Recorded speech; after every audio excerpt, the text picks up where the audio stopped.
Hi there, Chris here with another fresh tip for you all. In this video, we are going to continue our work on the Warmaster Titan from Adeptus Titanicus. And in this video, I am going to quickly demonstrate how I go about reassembling parts. Well, I guess not reassembling, but assembling parts after they have been painted and, rendered out to, mostly completion. You can see here I got my little tweezers hanging onto a bit of the sprue that was left, and I'm going to use my little nippers here to remove that little excess amount of sprue. Very carefully, I double check which way the angles are on the bit to make sure I get the most cleanest and most flush cut I can possibly get. And just very quickly, there you can see I snip that off, and now there's a little bit of, typically there's a little bit of plastic left behind, so I'm going to use my X-Acto blade or any hobby knife that you might have on hand.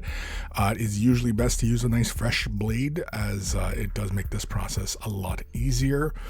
And very gently, I just begin shaving down that contact point. Now, I'm not too concerned about the amount of paint that I'm scraping away from around the contact point, as I am going to invariably paint this over anyway.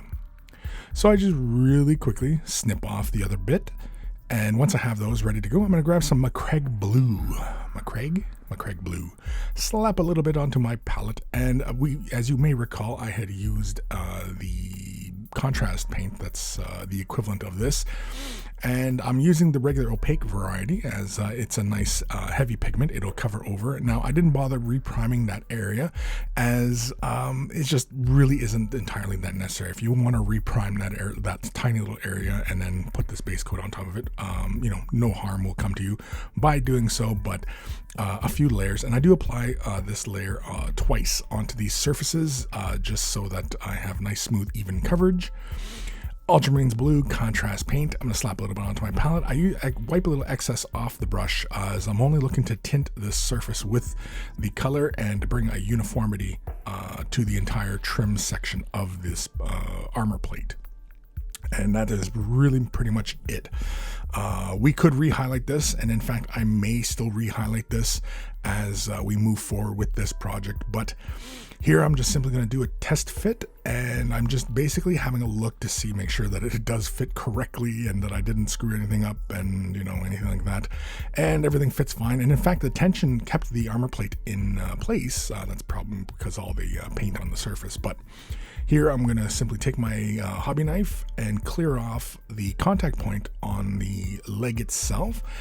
As you may notice, I keep the blade perpendicular to the surface so that I can quickly shave down the paint right back down to the bare plastic, and then here I'm simply scoring that surface.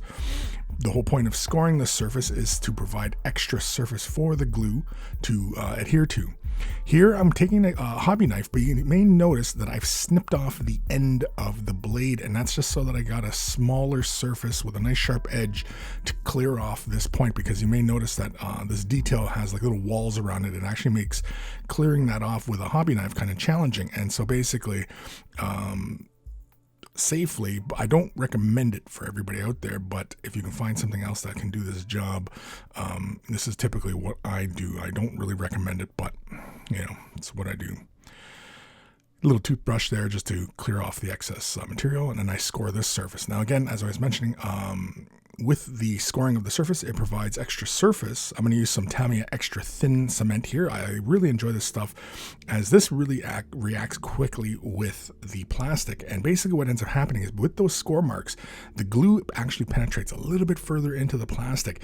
And as everybody knows out there, that basically plastic cement melts the plastic and forms a bond, kind of like welding metal. And that is really one of the big advantages of using plastic cement in these instances, is you're going to get a nice, strong bond. I do the same thing for the other pad on the thigh, and so I move on to the pads or the armor plates that go onto the shin pad. Again, I'm quickly trying to determine where to make the cut for the snippers. Clear off the excess little bit of nub. Use my little X-Acto blade that I've nicked the end off to clear off that little contact point on the forward portion of that, because there's a big armor plate that goes over his knee that's going to go there, and then also clear off the contact point where this is going to meet up with the leg. Again, using a toothbrush just to gently remove the excess plastic and paint and everything like that. And again, like I said, this is pretty straightforward. This is my process when doing sub-assemblies. You may recall in the Sigvald videos, I had done a similar thing like this. And again, this is pretty much my work procedure.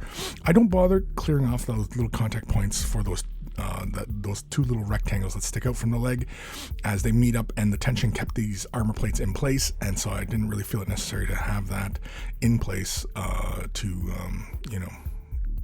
make sure that there was a good connection. The big solid point like what we've established there is good enough. Here I'm using Everland Sunset, regular old Citadel variety, just to really kind of color match up for the armor plate, so that everything looks all nice and neat. And of course, we're slapping the extra plate in place, and then here it is with all the other armor plates in place. And well, not all, but these big shoulder are shin pads or anything like that. And so next will be the smaller pads that go around, and also the big ones that go over the knees and everything like that. So stay tuned for those. Big thank you to my patrons. Without their support, these videos would not be possible. If you're considering Patreon support, click the link in the description below.